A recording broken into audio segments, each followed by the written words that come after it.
guys, maganda ang panahon, kaya naisipan kong kumain dito sa labas. Look! Look!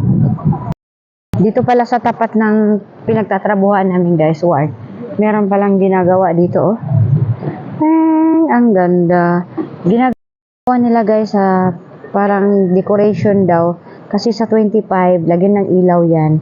Parang Christmas light. Sa 25 daw, December, merong party. Nga pala akong kumain guys at bago ako papasok, maglakad-lakad muna ng 5 minutes para matunaw ang kinain. At dito naman sa gilid sa aming ward, merong medical mission. Tingnan nyo guys, may medical mission para medical mission.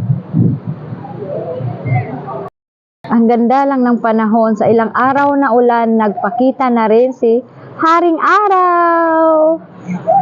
Kaya naglalaro na ang mga bata.